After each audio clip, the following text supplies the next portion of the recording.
Mayong gabi mga isuon ko ni Kristo. Live kita karon sa ato ang page.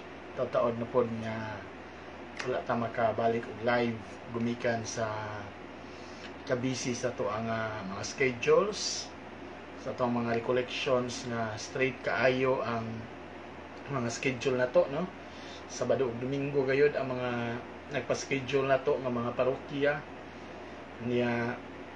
Karon nakabalik-balik ta og live do napatay mga ongoing nga mga schedules ug mapuhon ang ato ang schedule kay na kita pagahimuon nga recollection sa dinhira sa lungsod sa Bien Unido sa ato ang main church sa parokya.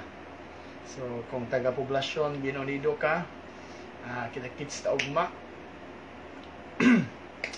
kita-kits ta lang sa pagpamalandong niya pagkahuybis pohon muuli na ta sa isla sa himutanan para sa pagpangandam pod sa kining gitawag na to og Biyernes Santo kay natay himuon nga 7 palabras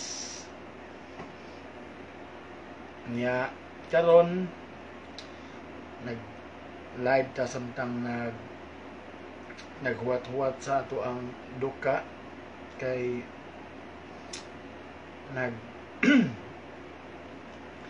nagtuon-tuon ng putay gamay karon, no, sa ato ang himuon nga recollection of by the way, ang recollection sa Bien Unido kay simultaneous na siya.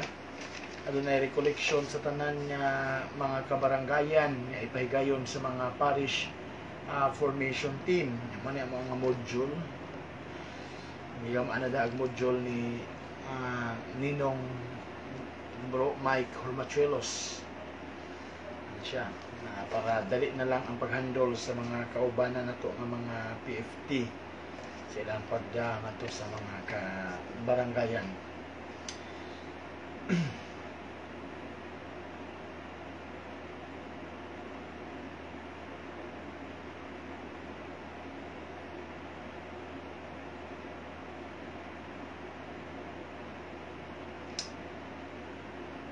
Ato una nga basahon ang Ebanghelyo karon nga adlaw aron nata ay guide for reflection niya sa ato pod niya panaghisgot-hisgot karon. Medyo hinihina ito internet ron.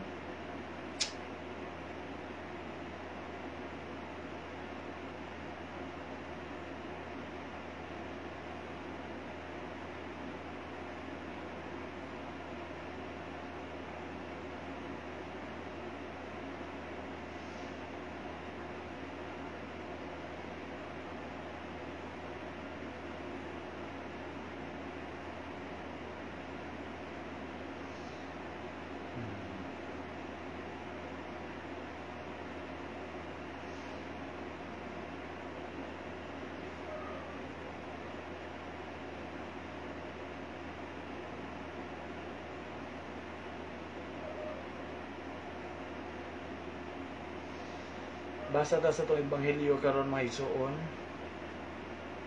By the way, pasensya kayo, nakasaliko lang ko wearing my t-shirt sa inahan sa kanunay panabang. Pagbasa sa Santos ng Ebanghelyo sumala ni San Juan, himayaw ni ikaw o Ginoo. Human kinisulti ni Jesus, nasubo siya pag-ayo ug ingon sa walay lipod-lipod. Sultihan ko kamo nga usa kaninyo magbudhi kanako. Nagtinan-away ang mga tinun-an og nahibulong pag-ayo kung kinsa ang iyang gipasabot. Usa sa mga tinun-an nga gimahal ni Jesus naglingkod tupad kaniya. Si Simon Pedro misinyas kaniya ug mingon, pangutana si Jesus kung kinsa ang iyang gipasabot. Busa ang maong tinun-an misampig pag-ayo kang Jesus ug nangutana, kinsa man siya, Ginoo? Siya mao kadtong hatagan ko ni ining tipik sa pan human ko kini ikatuslog, mitubag si Jesus. Busa mikuha siya pan og gituslog niya kini ug gihatag kang Judas nga anak ni Simon Iscariote. Sa pagdawat ni Judas sa pan, si Satanas misulod kaniya. Miingon kaniya si Jesus, buhata dayon ang buot mong buhaton. Wala walay usa ni adtong didto sa kananan nga kasabok nganong gisulti kadto ni Jesus ngadto kang Judas.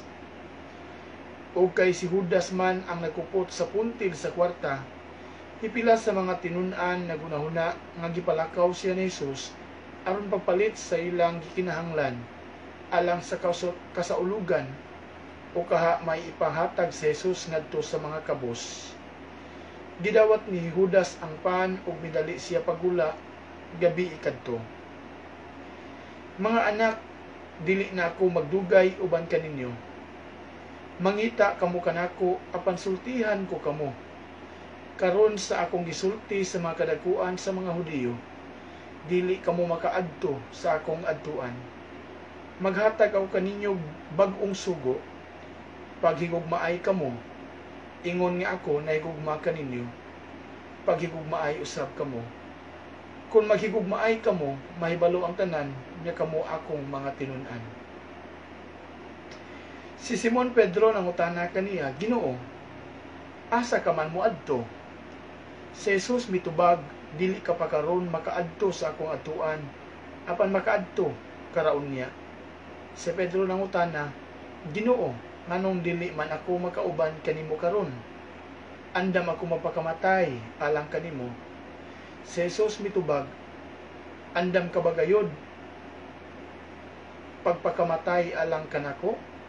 Sultihan ko ikaw, sa dili pa matutugaok ang manok, ilimod mo na ako sa makatulo. Ang Ebanghelyo sa Ginoo. Dayon ikaw, Kristo. Again, mga isuon, nindot kayo ang ato ang Ebanghelyo karon gikan sa Ebanghelyo ni San Juan. Di natong makita nga si Jesus naghimo sa iyang katapusang panihapon uban sa iyang mga tinun-an. Nya kini nga panihapon mga igsuon usa ni ka unique nga panihapon sanglit dinhi gi-reveal ni Jesus nga adunay magbudhi kaniya. Mga isuon, ang ato ang pagkatawhanon sa atong pagkatao, siguro ni sinati puta o naay mga tao nga nagbudhi nato, no? O baga kita mismo ang nagbudhi. Unsa man ang ato ang bation kung adunay mga tao nga magbudhi nato? Of course, tingali masubo ta, maguol ta. Unya kining maong pagbudhi mao ni ang gibati usab ni Jesus mga isuon, no? Nibati siya og kaguol, especially nga ang nagbudhi niya maingon nato nga dili layo sa iyang kinabuhi kun dili usa sa iyang mga tinun-an niya iyang gisaligan pag-ayo diha sa ilang nga grupo. Nganong maingon ta gisaligan pag-ayo tungod kay kini si Judas usa man ka treasurer o tigunit og kwarta sa ilang grupo.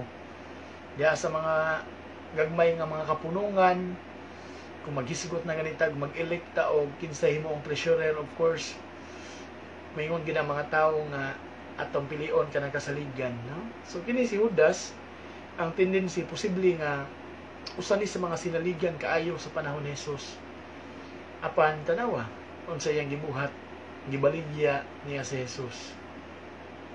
Kining pagbudhi mga igsuon, again dako kaayo nga nasalaod nga gihimo ni Judas ngadto kang Hesus. Kani ang atong Ginoo nakapamulong mingon siya nga maayo pa nga wala siya mataw, no? Apan dili tingali kung ato ning pamalandungan pod mo accuse ta ni Judas ninta nga may si Judas salbahis gyud kay gibudhian niya ang Ginoo. Pero wa ta kay bawo nga sa makadang higayon nahimo po ditang mabudhion ngadto sa Dios. Sa diha nga maski pili nato ang mga material nga butang, ana gibudhian nato ang Dios, no? We choose material things over God. Atong gibudhian ang Dios. Nya ang ato ang jutay nga pagpamalandong pud mga isuon maningkamot ta sa kanunay, no?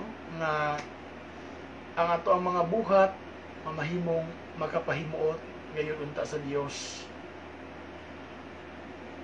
Sa unsa man nga paagi ta makapahimuot sa Dios, of course, sa pagtuman sa iyang mga kasuguan. Ang atong Ginoo karon nga ebanghelyoha nagpahinumdom ka nato nga naghatag siya og usa ka sugo. Ug unsa man kini nga sugo, mingon sa dinhi sa ebanghelyo ni San Juan 13 versikulo 35 ngadto sa 34 ngadto sa 35, maghatag ako kaninyo bagong sugo paghigugmaay kamo, ingon nga ako nahigugma kaninyo paghigugmaay usab kamo. So hagit ni nato mga isuon nga bisan pa man sa hulga sa tuang panahon karon, bisan pa man sa kanang kalibutan nga puno sa hatred, sa kalibutan nga puno sa pagdumot, ang challenge nga magmahigugmaon kita, no? Kinsa man nato higugmaon? Kadto ba mga tawo nga nahigugma ra nato? Ang tubag dili. Si Kristo nagwali diya sa San Mateo 5:43 nga higugmaon nato bisan gani ang ato ang mga kaaway. So dili lang di ay kadto ang mga nahigugma nato, no? May higugmaon kun dili bisan kadtong mga tawo nga maingon nato nga lisod kayong higugmaon. Kay sa ato pod nga kabahin, timan-an nato nga minahal tayo ng Dios kahit hindi tayo kamahal-mahal, no? Matud pa. So angay ra pod nya atong ipaambit po na atong gugma ngadto sa atong isigataw. Nya adunay usa ka quote ni Saint Augustine. Maingon sa Agustin, unsa may dagway sa gugma? Ang gugma kuno matud pa ni San Agustin, aduna kini mga kamot nga kahibaw motabang ngadto sa mga nanginahanglan.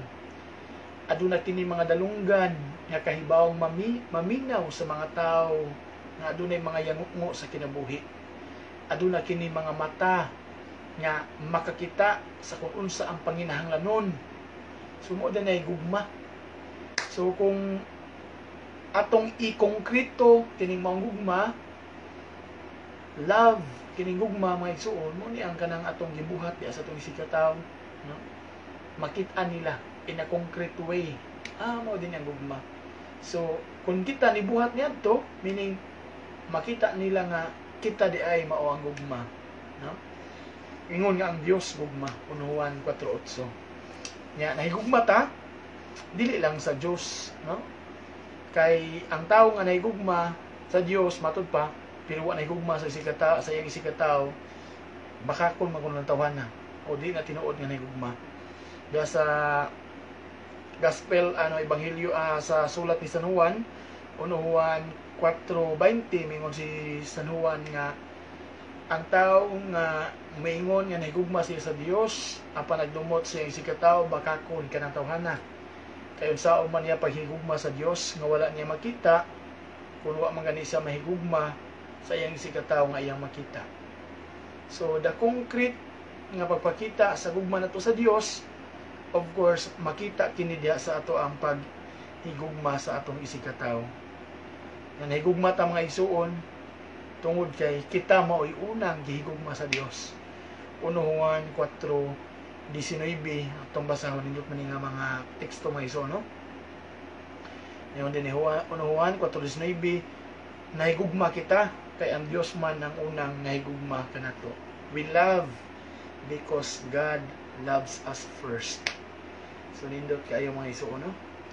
Shout out dahil ni Brother Marcelo Hawk, ebidensya biblika, mayong gabi ko mayong paglantalods. Hinay magiging akong internet, magputol-putol man, no? Magputol-putol ba diha? Hindi po ko kakita sa ako ang monitor, kay medyo hinay po kayo. Tanaw na to.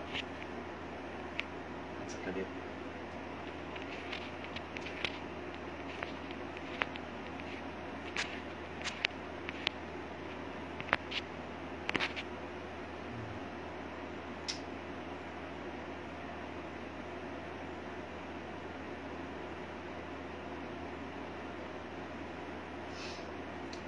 Hinay kaya itong connection ron.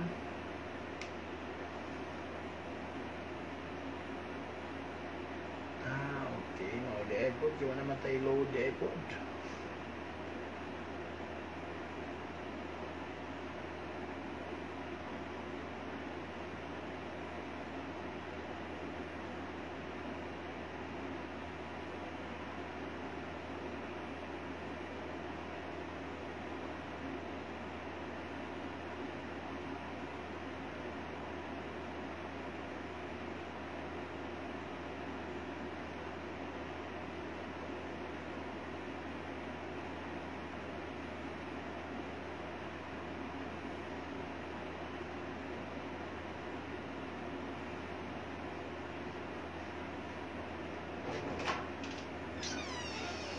Nag-load na kamlag. Why? Hinay kaya akong internet man. Ay, gani na. Hinay kaya akong internet. Sway eh.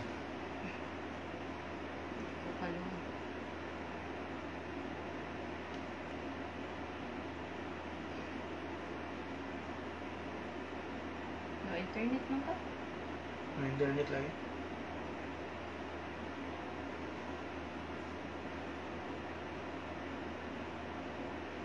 Okay, goodbye mga isuon. Salamat sa inyong paglantaw. Kay di ta nakita sa monitor. Kay medyo hinay kayo ito internet. Wala tayong load di ay. Paload pa tapon. God bless.